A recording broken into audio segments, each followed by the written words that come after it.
नमस्कार दोस्तों, स्वागत है आपका एग्रीकल्चरल इन्फॉर्मेशन पर। आज के वीडियो में पोषक तत्वों के काम, किस अवस्था में पौधा उसको लेता है, सभी मुख्य खादों की विशेषताएं और कमियां, ये खादें कब से कब तक काम करती हैं और इस तरह की कई जानकारी इस वीडियो में आज मिलेगी। दोस्तों, पौधे में कुल 18 पोषक तत्वों की जरूरत पड़ती है उसके पूरे जीवन चक्र में। इनमें से 3 तत्व कोबाल्ट, निकल और क्लोरीन पर अलग अलग विशेषज्ञों के अलग अलग मत है। कहीं पर ये तत्व फायदा देते हैं तो कहीं पर कुछ नुकसान देते हैं। इसलिए कुछ लोग सिर्फ 15 तत्वों को ही जरूरी मानते हैं, कुछ 16 को तो कुछ 17 तत्वों को जरूरी मानते हैं। इन सभी तत्वों में से 3 तत्व कार्बन, हाइड्रोजन और ऑक्सीजन पौधा वातावरण से सीधे ले सकता है, लेकिन बाकी सभी तत्वों को पौधे को अलग से देना पड़ता है। तो बाकी बचे तत्वों को मुख्य 3 भागों में बांटा गया है: प्राइमरी न्यूट्रिएंट्स, सेकेंडरी न्यूट्रिएंट्स और माइक्रो न्यूट्रिएंट्स, यानी मुख्य पोषक तत्व, अन्य पोषक तत्व और सूक्ष्म पोषक तत्व। अब सूक्ष्म पोषक तत्वों की जरूरत मुख्य और अन्य पोषक तत्वों की अपेक्षा में काफी कम होती है और मुख्य पोषक तत्वों में नाइट्रोजन, फास्फोरस और पोटेशियम आते हैं, यानी NPK, और अन्य पोषक तत्वों में कैल्शियम, मैग्नीशियम और सल्फर होते हैं। इसके अलावा copper, iron, boron, manganese, zinc, molybdenum, cobalt, निकल और क्लोरीन को सूक्ष्म पोषक तत्व कहा जाता है। कार्बन, हाइड्रोजन और ऑक्सीजन क्योंकि हवा से मिल जाते हैं, इसलिए इन्हें अलग रखा जाता है। तो शुरुआत करते हैं दोस्तों नाइट्रोजन से। पौधा नाइट्रोजन नाइट्रेट फॉर्म में या नाइट्राइट फॉर्म में या अमोनियम फॉर्म में, इन्हीं 3 रूप में पौधा नाइट्रोजन ले पाता है और इसलिए वातावरण में 78% नाइट्रोजन होने के बावजूद भी पौधा इसे नहीं ले पाता, क्योंकि वो इस फॉर्म में इसको नहीं मिल पाता। नाइट्रोजन दोस्तों क्लोरोफिल का एक मुख्य तत्व है। इसका मतलब नाइट्रोजन की कमी यानी क्लोरोफिल की कमी, और क्लोरोफिल के बिना खाना बनाना पौधे को संभव नहीं है और बिना खाने के पौधे का मरना तो तय है ही। पौधा सभी तत्वों में से नाइट्रोजन को सबसे ज्यादा इस्तेमाल करता है। पौधे के लगभग हर हिस्से के विकास के लिए नाइट्रोजन अति आवश्यक होता है, चाहे वो जड़ हो, तना हो या फिर पत्तियां हो। इसकी कमी को पूरा करने के लिए साधारण तौर पे यूरिया का इस्तेमाल किया जाता है, जिसमें 46% नाइट्रोजन होता है। यूरिया डालने के 3 से 4 दिन बाद ये काम करना शुरू करता है और लगभग 20 दिन तक काम करता है। ध्यान दीजिएगा, रासायनिक खादों में दोस्तों ये खासियत होती है कि एक बार कोई दाना नमी पा गया और रिएक्शन शुरू हो गई तो एक चेन रिएक्शन यानी एक श्रृंखला चालू हो जाती है, जिससे फिर से नमी की जरूरत नहीं पड़ती है। अब रिसर्च में तो यहाँ तक पाया गया है कि अगर 6% नमी भी आपकी मिट्टी में है तो भी यूरिया एक्टिवेट यानी सक्रिय हो जाता है। लेकिन दोस्तों, यूरिया लगातार इस्तेमाल करने से आपके मिट्टी का पीएच घट जाता है। हालांकि यूरिया खुद न्यूट्रल होता है, यानी इसका पीएच 7 के आसपास होता है। दोस्तों, यूरिया का इस्तेमाल नर्सरी में नहीं करना चाहिए। नए पौधों के जड़ों के पास यदि यूरिया का दाना पड़ जाए तो वह पौधे को जला भी सकता है और इसके इस्तेमाल के बीच में आपको 20 दिन का अंतर कम से कम रखना ही चाहिए, क्योंकि इसकी अधिकता से भी कई दिक्कतें पौधे पर आ सकती हैं। अब अगला तत्व है दोस्तों फास्फोरस। ये पौधा 2 रूप में लेता है, डाइहाइड्रेटेड फास्फेट और हाइड्रोजन फास्फेट। इसका मुख्य स्रोत आज के युग में डाई अमोनियम फास्फेट यानी DAP को माना जाता है, जिसमें 18% नाइट्रोजन और 46% फास्फोरस होता है। और इस प्रकार के सभी खाद जिसमें 2 या 2 से अधिक तत्व एक साथ आते हैं, उन्हें कॉम्प्लेक्स फर्टिलाइजर या जटिल खाद भी कहते हैं। इन खादों में सभी तत्वों को अलग अलग तरीकों से अलग अलग बांध कर रखा जाता है। उदाहरण के तौर पर अगर आप चीनी को पानी में डालते हैं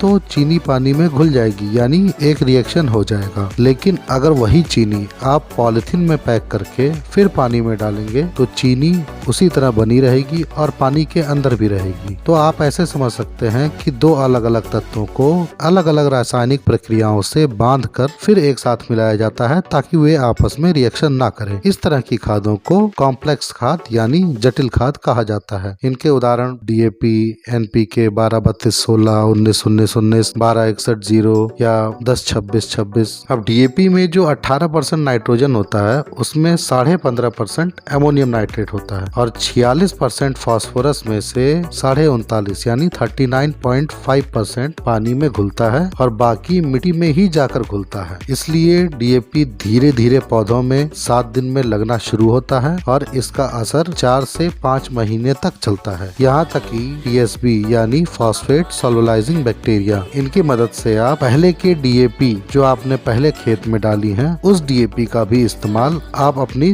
तुरंत की फसल में कर सकते हैं। दोस्तों, फास्फोरस पौधे के संपूर्ण बढ़वार में मदद करता है और जड़ों के विकास में और बीज के बनने में इसकी भूमिका सबसे अहम होती है। इसका पीएच डीएपी का 8.1 के आसपास होता है। अगर आपकी मिट्टी पहले से ज्यादा पीएच की है, जैसे पंजाब और हरियाणा की मिट्टी है, तो आपको फास्फोरस सिंगल सुपर फास्फेट के माध्यम से देना चाहिए, जिसका पीएच 1 से 1.5 के आसपास होता है। क्योंकि अगर ज्यादा पीएच में आप ज्यादा पीएच वाली खाद डाल देंगे तो मिट्टी का पीएच बढ़ जाएगा और मिट्टी का पीएच बढ़ने के कारण पौधा उसमें से पोषक तत्वों को नहीं ले पाता है। इसलिए ज्यादा पीएच की मिट्टी होने पर आपको सिंगल सुपर फास्फेट फास्फोरस की पूर्ति के लिए देना चाहिए। अब बात करेंगे पोटाश की। दोस्तों, पोटाश पौधे का सुरक्षा कवच बनाता है, पौधे में खाने को इधर उधर भेजने में मदद करता है, पौधे को स्ट्रेस से बचाता है, कम पानी हो या ज्यादा पानी की स्थिति में या अत्यधिक धूप हो या गर्मी हो, इन सभी से पोटाश पौधे को बचाता है और जिसके कारण फलों और फूलों की संख्या बढ़ती है और आपको भरपूर पैदावार मिलती है। अब इसके मुख्य स्रोत के रूप में एमओपी म्यूरेट ऑफ पोटाश यानी 0060 जो लाल रंग का होता है, या फिर एसओपी 0050 जो साधारण सफेद रंग का पाउडर होता है। इसके अलावा मार्केट में आजकल एनपीके भी कई ग्रेड के हैं, जैसे 10-26-26 में आपका 26% पोटाश होता है, 12-32-16 में आपका 16% पोटाश होता है और 19-19-19 में आपका 19% पोटाश होता है। पौधा पोटाश को सिर्फ K+ यानी पोटेशियम फॉर्म में ले सकता है। अब दोस्तों, एमओपी का पीएच तो 7 होता है, लेकिन एसओपी का पीएच 8.5 के आसपास होता है और आजकल इफ्को का नेचुरल पोटाश भी आता है, जिसमें लगभग 14.5% पोटेशियम के साथ आपको जिंक,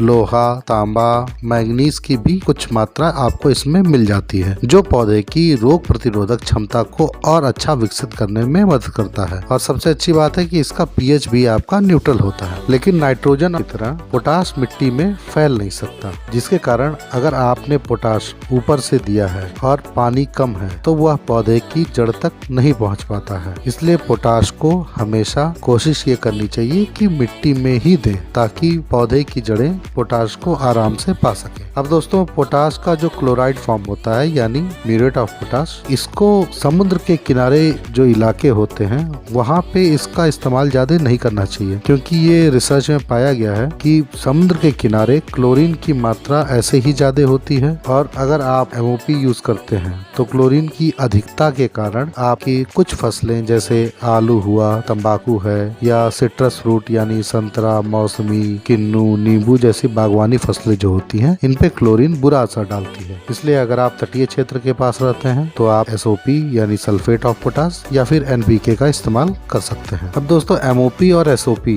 दोनों पौधे में 5 से 7 दिन में लगना शुरू हो जाते हैं, लेकिन एमओपी मिट्टी में 2 से 3 महीने तक काम करता है और एसओपी मिट्टी में लगभग 1 से 1.5 महीने तक ही काम करता है। और आजकल जितनी भी एनपीके आती हैं, जैसे एनपीके 12-32-16 या 10-26-26 या 12-61-0 या 19-19-19 जो पूरी तरीके से घुलनशील होती हैं पानी में, ये आपके मिट्टी में 1 महीने तक लगभग काम करती हैं। अब जानते हैं सेकेंडरी न्यूट्रिएंट्स यानी कैल्शियम, मैग्नीशियम और सल्फर को। पहले कैल्शियम, ये पौधे में हर कोशिका की दीवार बनाने के लिए सबसे जरूरी तत्व है। इसका मतलब इसके बिना पौधा आपको स्वस्थ नहीं दिख सकता। नई जड़ों के विकास में और नए कल्लों के निकलने में भी इसका महत्वपूर्ण योगदान है, लेकिन कैल्शियम पौधे के एक हिस्से से दूसरे हिस्से पर नहीं जा सकता। इसलिए इसकी कमी होने पर सामान्यतः नई पत्तियों, डंठलों पर इसका असर देखने को मिलता है, जैसे पत्तियां मुड़ जाती हैं, विकृत हो जाती हैं या डंठल चटक जाती है, टूट जाती है। ये सभी लक्षण कैल्शियम की कमी के होते हैं। इसकी पूर्ति के लिए आप सिंगल सुपर फास्फेट भी यूज कर सकते हैं, कैल्शियम नाइट्रेट भी यूज कर सकते हैं, चूना भी आप अपने मिट्टी में मिला के इसकी कमी को पूरा कर सकते हैं। कैल्शियम दोस्तों मिट्टी के पीएच को भी सुधारता है। अगर आपकी मिट्टी ज्यादा एसिडिक हो गई है तो कैल्शियम डालने से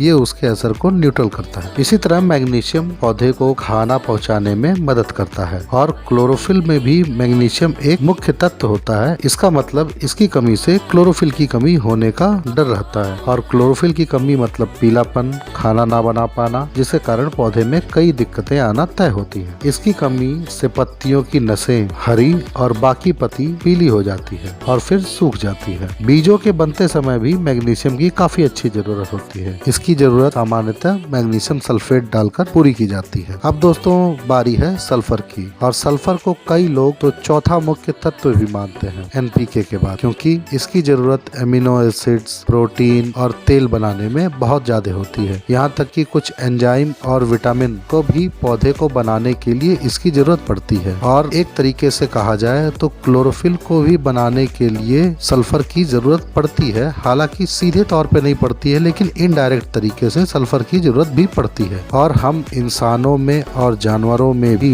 एमिनो एसिड्स और प्रोटीन बनाने में सल्फर मदद करता है। इसलिए फसल में इसकी उपलब्धता अनाज की गुणवत्ता को बढ़ाती है। दलहनी फसलें और तिलहनी फसलों में इसकी ज्यादा जरूरत होती है। दोस्तों सल्फर की कमी से पौधा नाइट्रोजन भी सही से इस्तेमाल नहीं कर पाता और इसलिए नाइट्रोजन और सल्फर को संबंधी या एक दूसरे का पूरक भी माना जाता है। सल्फर से दोस्तों जड़ों को गर्मी भी मिलती है और ये एक फफूंदी नाशक की तरह भी काम करता है। इसकी कमी आपको नए पत्तों पर ज्यादा दिखती है, ते हल्के पीले रंग के हो जाते हैं। दोस्तों सल्फर रस चूसक कीड़ों पे भी काफी असरदार होता है और माइट्स पे भी काफी अच्छा काम करता है और इसके इस्तेमाल के हिसाब से ये अलग अलग प्रतिशत में भी आता है, जैसे 15 से 20% मिट्टी में इस्तेमाल करने के लिए और 80% स्प्रे और दवा की तरह इस्तेमाल करने के लिए। ये सभी तत्व दोस्तों पौधे में भरपूर मात्रा में उपलब्ध होने चाहिए। इसके अलावा बाकी तत्व भी अलग अलग प्रकार के काम अलग अलग फसलों में करते हैं। जैसे जिंक धान में खैरा रोग से बचाता है, कॉपर एक फफूंदी नाशक के तौर पर काम करता है, बोरॉन कई रोगों से बचाता है, फूलों को फल में बनने में मदद करता है और इसी तरह मोलिब्डेनम की कमी से गोभी में विप्टेल जैसी बीमारी भी आ जाती है। और इस तरह के असंख्य काम ये माइक्रो न्यूट्रिएंट्स करते हैं। अगर आप इस पर भी एक वीडियो चाहते हैं तो इस वीडियो को लाइक कीजिए। मैं माइक्रो न्यूट्रिएंट्स पर आपको एक अलग से वीडियो जरूर बना के दूंगा और इसी तरह की जानकारियों के लिए सब्सक्राइब कर लीजिए ताकि आपको ये जानकारियाँ लगातार मिलती रहें। तो दोस्तों मिलते हैं एक नए वीडियो में एक नई जानकारी के साथ।